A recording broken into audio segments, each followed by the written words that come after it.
I wanted to believe, but the tools have been taken away. The X-Files have been shut down. They closed our eyes. Our voices have been silenced.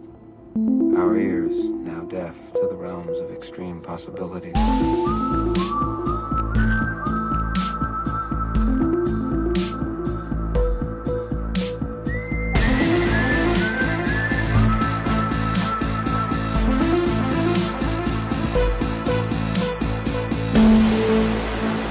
Reinstatement of the X-Files must be undeniable. Welcome everybody to the Dark Talk Files, episode 26, The Host. I am your host, Dan. I am your host, Dan, and I'm here with my FBI bro, Paul. Paul, how is it going? It's going very well, thank you, Dan. How are you? I'm good. We're back for The Host. We are. Good episode. Yeah, good episode. Really enjoyed it. Probably one of the most iconic monsters the series has ever had. Yeah, quite unforgettable, that face, you know.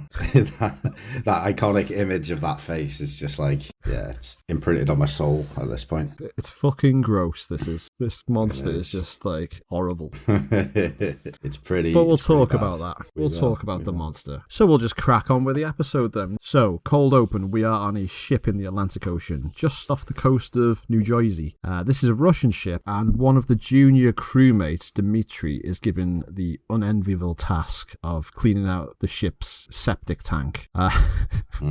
What a shit job. Talk about a shitty job. We just needed a little Flintstones bird next to him to say something like that.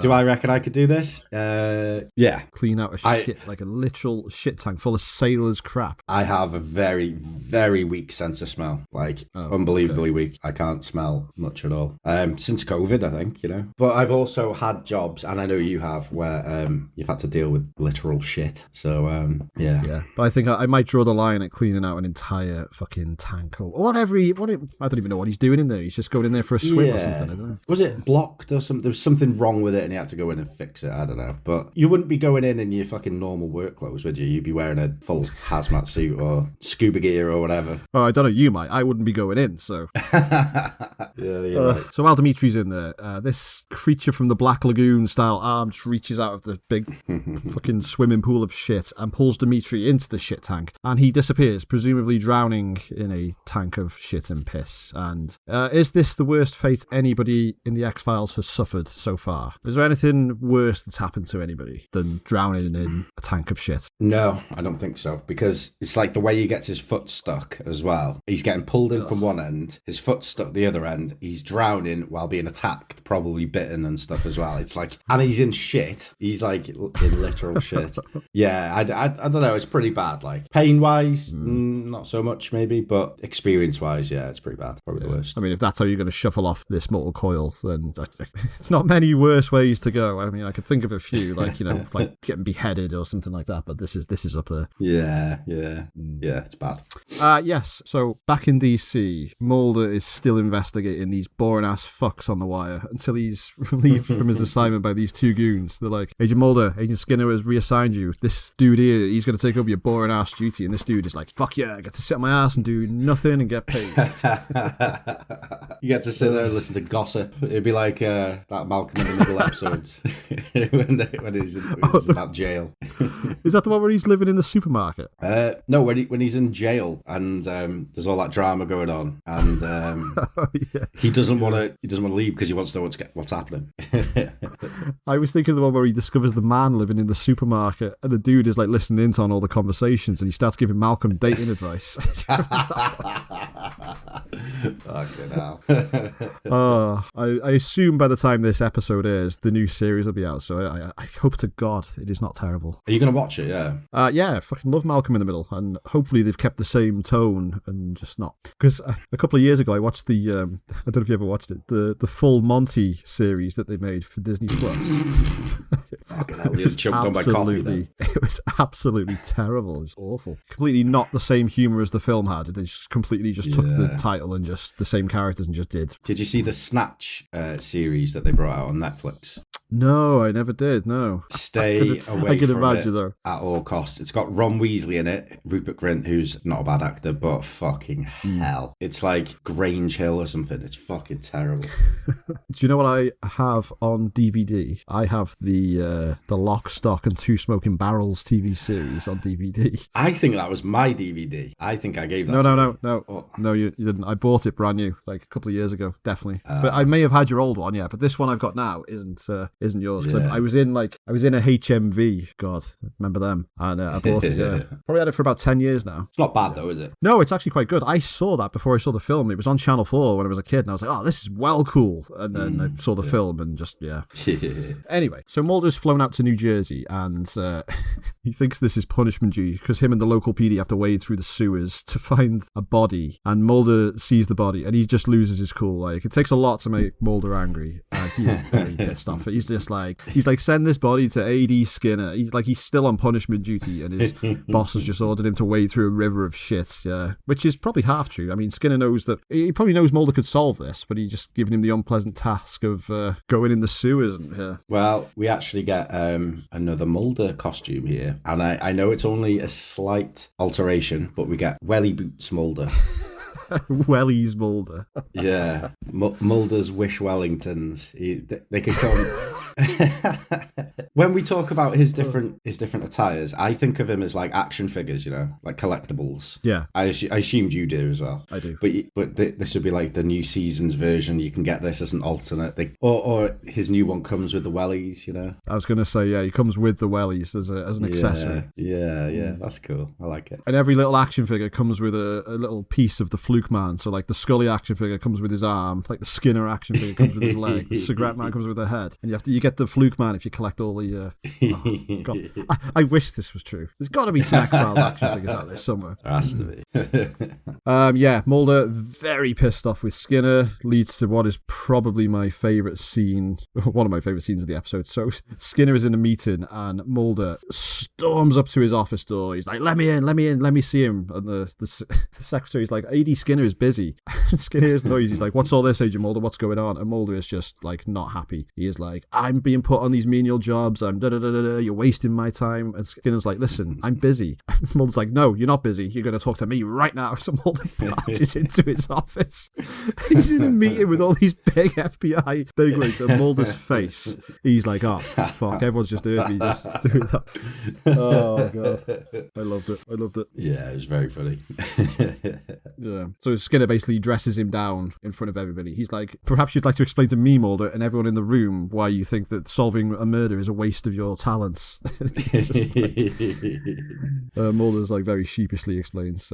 But Skinner just basically tells him to fuck off and get back to work. Like, just get back to work, Agent Mulder. Like, how many times has he said that? So Mulder meets with Scully, and he says that the only reason he is staying in the FBI is because of her. Considering his future, like, he would continue his work in the paranormal outside of the FBI, but Scully's the only thing he's got. We've said this before. If Mulder wasn't in the FBI, he'd be doing this shit anyway, and that is essentially just been proven, because I imagined him basically being like Max. He'd probably get an RV, deck it out with all the gear, and then just start doing his own thing. He'd probably get like assassinated very quickly. I think that's what he would end up doing. He's a celebrity though to those people as well, isn't it? Because Max was like his biggest fan. It's like, oh my god, yeah, it's Fox Mulder. And Mulder has like everything Mulder saw in season 1. He could write several books and get them published, and they would sell within that community. Yeah, definitely.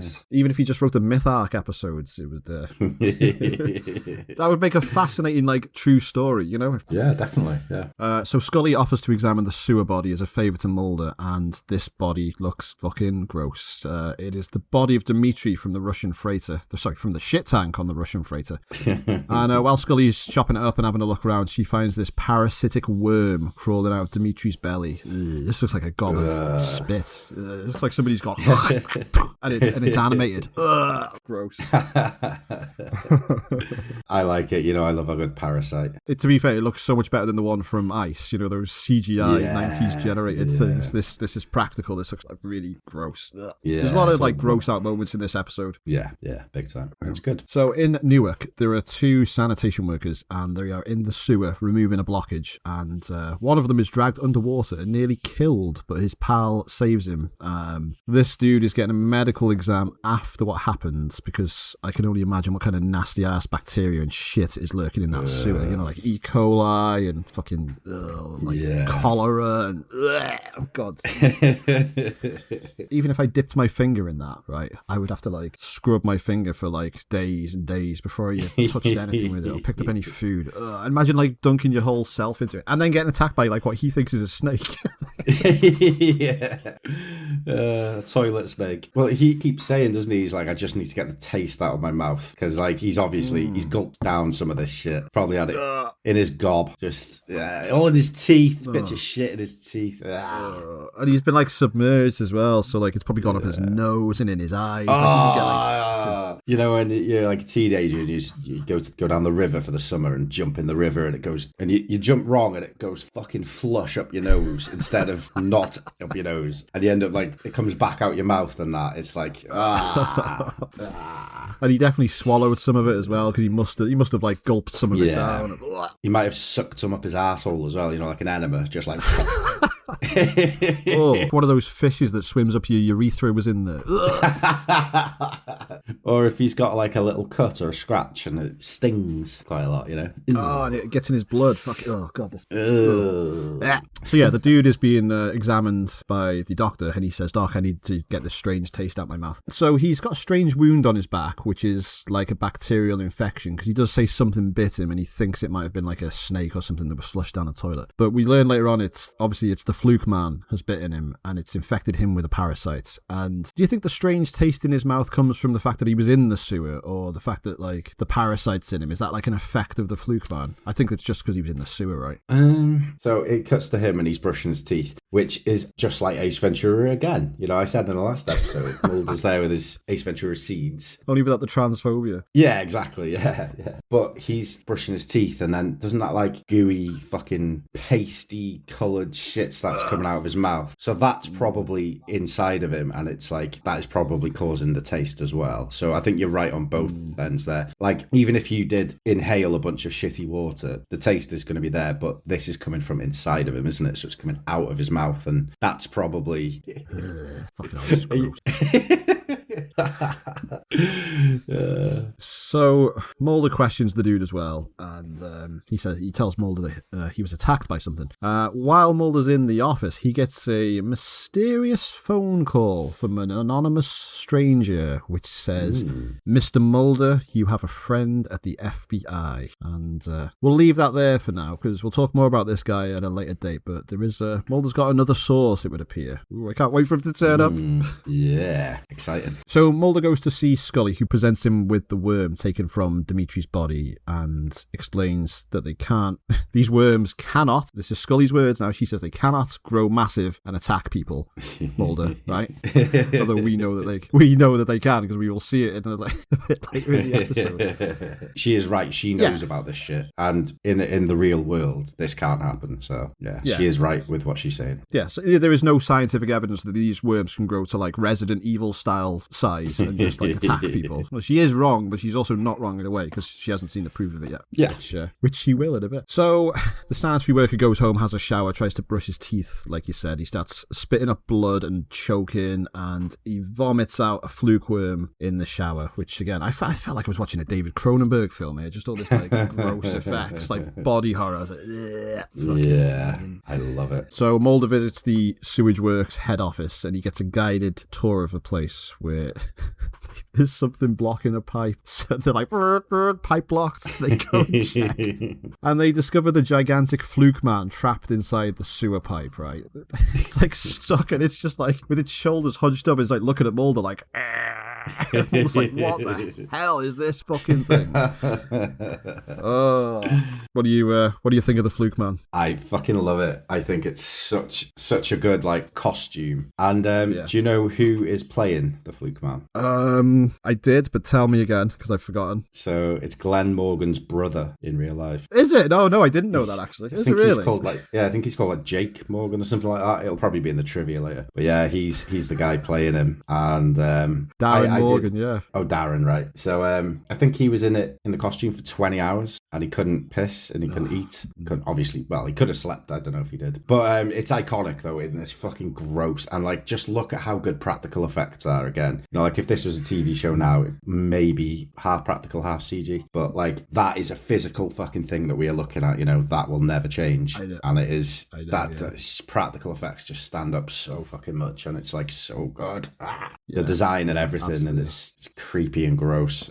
Wet. It does. It looks like something from Hellraiser, you know? You can imagine being one of Pinhead's, couldn't you? Yeah, one of the Cenobites. Yeah, definitely. Yeah, it's fucking, like, gross and fleshy and, iconic monster, yeah. I think this is the only episode we see it in, though, but I think it does become, like, you do see running gags of Fluke Man a bit later on, like, on the front of newspapers, like, Fluke Man stalks sewers, you know, just in the background, little nods, I think, yeah. So Mulder phones Scully, and he says, that parasite you found, it must have been the runt of the litter, because I've got a bigger one, right? And he takes Scully to this jail, right?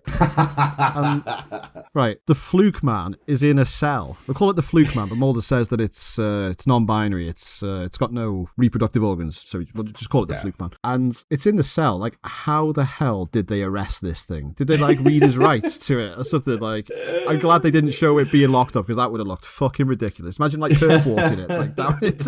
Like, how did they get that thing in there, you know? Well, someone says, don't they? They say to Mulder, it's like, it's being prosecuted. It's gonna stand trial. Like, like, what are they gonna do? Like, it doesn't speak. It doesn't have a name. Oh god. Like, it hasn't got a social security number. What the fuck are they gonna do? It's like prosecuting a parrot. You know what I mean? It's like, fucking, you will stand trial. You like prosecuting a cat for murdering a bird. You know. Do you know what though? As well, like, Mulder has to, like, write a report and give this to Skinner. Like, he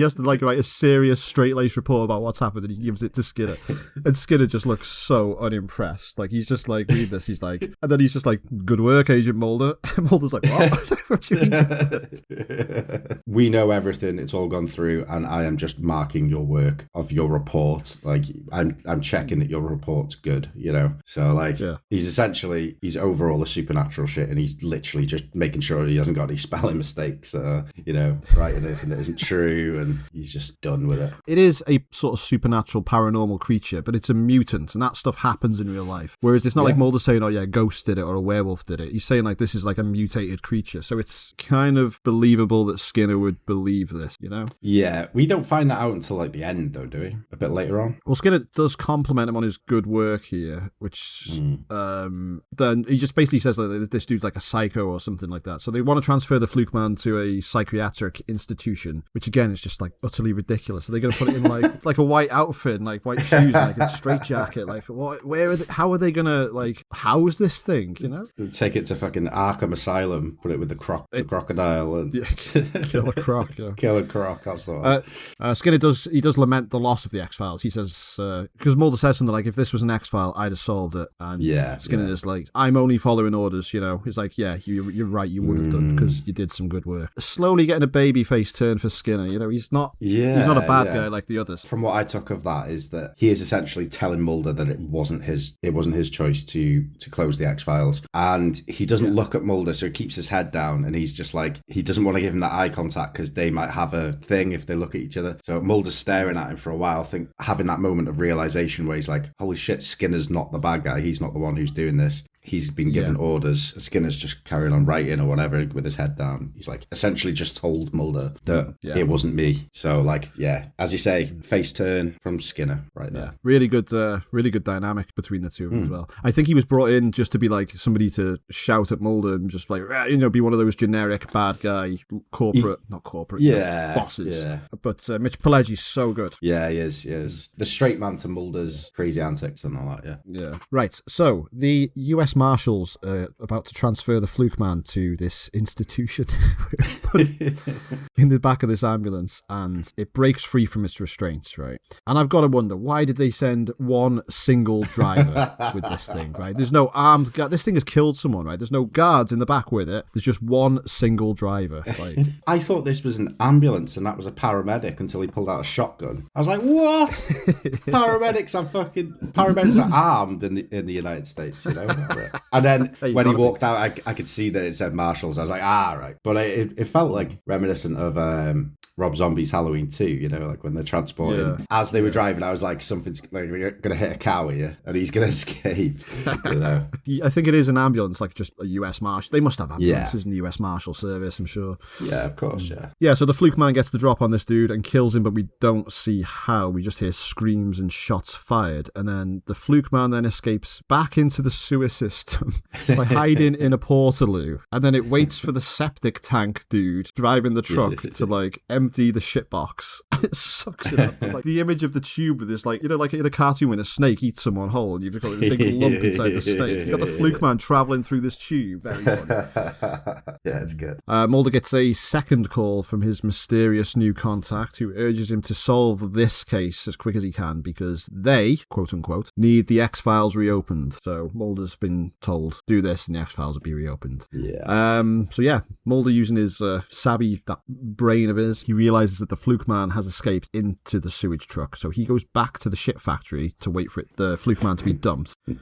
And he figures out that it's working its way back out to sea. Okay, so Mulder goes into the sewer with the manager of the waste facility, and as soon as I saw this dude follow Mulder down, I said, rest in peace, dude. Like, there's no way, there's no reason for you to be going down there unless you're a red shit. Like, that's like, oh god.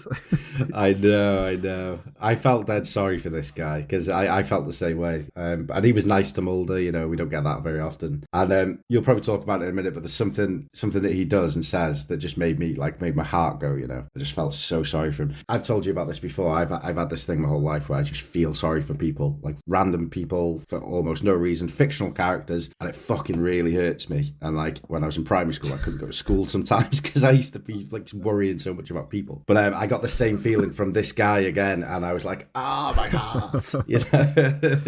It did. Do you know who I think he looks like? He looks like Billy Bob Thornton in Fargo, like with the glasses and the beard, and he's got that wrinkled face. Yeah, he looks so much like him. What were you going to say about the sewer manager? Because I'm not sure I've got it written down. So it's just when he falls into the sewer, right, into the water.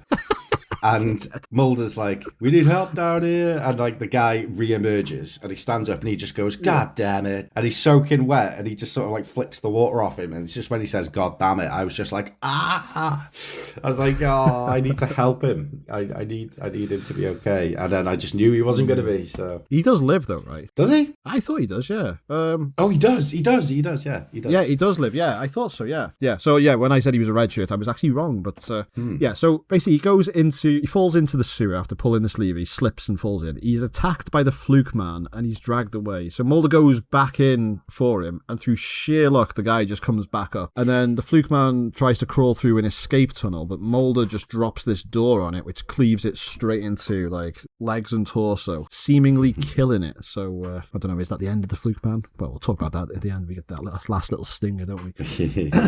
But yeah, for all intents and purposes, Mulder has saved the day. Yes, he has. What do you think of the Fluke Man's death? Yeah, it's cool. I like the way that it's like struggling to climb out, showing that on land it's not as good as it is. You know, it's a marine being. So, but like I like how crawling through Mulder just hesitates to wait for it to get just about enough so that you can chop it in half. Yeah. It was good. I don't think they could have written a better death for it, and it was cool to see its legs just floating in the water. You know. I always love it when a hero uses the environment to his advantage. Yeah. Instead of just using your superpowers to blow something away or pull out a gun if you're in a battle with something, and I like it in a film whenever the hero's getting beaten up by a bigger bad guy and the hero manages to like, push a switch which like sets off a device which like crushes the bad guy. Shit like that. That's really cool. So yeah, I enjoyed that. Yeah. So Scully has run tests on the Fluke Man and she deduces that it came from the Russian freighter, which was made from parts that had been used in Chernobyl, implying that the Fluke Man originated after the nuclear meltdown. So the Fluke Man is either a mutated human that died or has just evolved.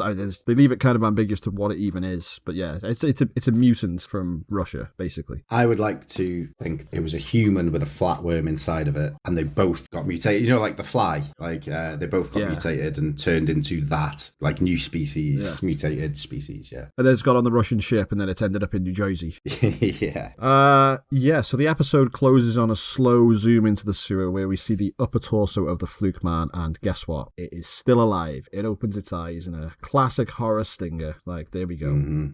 Yeah, end of the episode. What did you think of this one? I loved it. Yeah, it was a really solid Monster of the Week episode, but it wasn't just Monster of the Week, was it? It had just enough of the overarching story to add into it, you know, like with his new contact, him and Scully sort of getting back together to do what they do best. There's the bit where she's like, it felt like old times for a moment then. And it's like, yeah, bring back those old times. Come on, hurry up. It is essentially a bridge to back to normality with the X-Files being reopened and them reuniting and shit going down again. You know, it's so well done in that sense that they've used a Monster of the Week episode to bridge that gap back to the X-Files. Yeah. Do you know what I mean? Yeah. I know exactly what you mean. So everything you said, I agree. And also Mulder's relationship with Skinner is starting to change as well. And that was really, really solid. That was probably the most interesting part of the episode for me. So I was thinking, like, a lot of the Monster of the Week episodes that we didn't like from the previous season, were episodes that were just random stories with Mulder and Scully inserted into it as investigating. Whereas this was about them. This was all about them, and this was the case, and it just worked so well. And I love, do you know what, it's a variety, because I say my favourite episodes are when they go out to, like, rural somewhere and investigate some crime, you know, they're out in the middle of nowhere. But this is like something else that this is something else they should be doing. Investigating urban legends in, like, New Jersey and cities in the sewers, that kind of stuff. You know, so this was a fucking great episode. I love this. Yeah, I agree with everything you just said. Yeah, there was a lot of depth to it, you know. It wasn't just monster, kill monster. That was spooky. It had depth and it had character building and it had an all-round greatness to it where it wasn't just one thing. It had all the elements that we need for it to matter and not just be like an episode that you could just overlook or skip, you know. Like if you're following this story properly, you can't skip this episode because it introduces his new source. It shows that they might be bringing it back. You know what I mean? Yeah, exactly.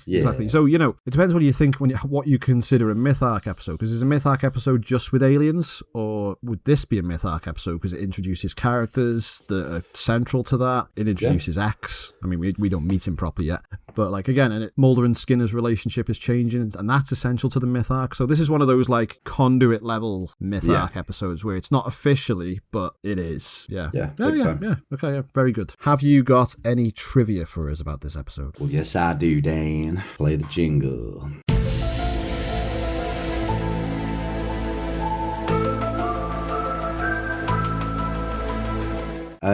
The Fluke Man suit dissolved in water, forcing special effects artist Toby Lindeler to reconstruct the suit each day. Damn. Hope he got his money's worth. The idea for this episode came about when Chris Carter was treating his dog for worms. I remember someone sent me a picture of a dog poo with worms coming out of it, and it was one of the grossest things I've ever seen. This was only a few years ago. It was real. It was like they had taken the photo, and it was fucking gross. And I can see why you would see that and be like, I need to make something this disgusting.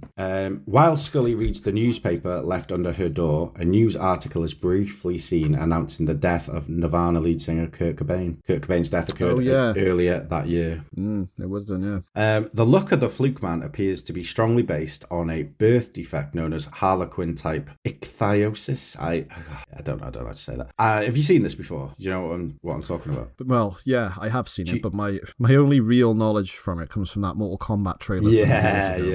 They said that Reptile had that condition. Yeah, I was going to talk about that. Yeah. So I don't know anything about the condition itself. Well, are you ready? Because I'm going to tell you. Babies with this birth defect are born with extremely dry, cracked skin resembling scales or armored plating due to a defect in the gene that directs skin cell division, causing them to divide and grow far faster than the body's ability to shed them, also causing their mouth to be pulled into a wide circular gape due to the tightly pulled skin and giving them an alien appearance. In all except a tiny handful of cases, babies born with it don't live longer than a few days. Horrible. A week at most, because the skin cells divide so rapidly their bodies simply can't consume and process enough nutrition to keep up with their cellular division. Thanks for that. Darren Morgan, who plays the Fluke Man, is the brother of producer, writer, and frenemy of the podcast, Glenn Morgan, and would go on to write some of the series' most popular episodes. The Fluke Man took 6 hours to put on. At one point, Darren Morgan had to wear it for 20 consecutive hours. He had to relieve himself whilst wearing the suit. Really? Okay. Oh, so he shat his pants in the suit, yeah. He could have just been like you at a festival, just taking like bucket loads of Imodium so he doesn't have to go for a crap. He should have done that, yeah. I'm not the only person who's done that in the past. Everyone does that. That's a festival hack. You don't want to go in those toilets, Christ. Yeah, the Fluke Man's in there. Yeah. Imagine being at a festival, when they empty them at night and just seeing that big lump coming through. Oh, shit, it's the Fluke Man. Follow that. Someone's got a massive turd. Were you there when we were at Download and I was standing near the toilets? There was so many people there, and this toilet just started moving and like going from side to side, and then the toilet just fell forward, and everyone ran over and flipped it over to try and get the person out, and the door burst open, and it was someone dressed in a Tigger costume, like a giant Disney-esque, over-the-top, furry Tigger costume with a giant head, and he just jumped out and sprinted away, and everyone was just like, what the fuck did we just see? I can't remember, because I've heard that story so many times, and I can't remember if I was actually there for it, but I can visualise it in my head, yeah, but I don't think I was. That was very, very strange. Lake Betty Park. Oh, yeah, that's what I was going to mention as well. Lake Betty Park, where the Fluke Man first enters the tanker truck, is a natural campground located in New Jersey. Right, again, the name Betty being in this. It was in the last episode, and then as soon as I saw it, Lake Betty, I was like, is Betty the name of someone important to one of the production members? You know what I mean? Okay, or is Lake Betty a real place in New Jersey? Because they do use real locations. Yeah, it says in this, it's an actual campground located in New Jersey. Yeah. I know, I didn't know that when I thought that, and I forgot to mention it earlier, so yeah. The actress Gabrielle Rose, who plays the doctor examining the sanitary worker attacked in the sewers, also appears as Anita Budahas in Deep Throat. Okay. Anita Was she the guy's wife? I don't know. The US Marshal Service does not have its own ambulance service. Okay. I was wrong then. Yeah, prick. During the final scene when Agent Mulder and the sanitation engineer are descending into the sewer, confront the Fluke, 2 streams of falling water cross in front of them, forming an X. X gonna give it to you. He gonna give it to you. Gillian Anderson gave birth to her daughter, Hyper, 2 days after the premiere of the Host episode. Okay, cool. And then I'm going to give you 2 more, which are spoiler trivia things.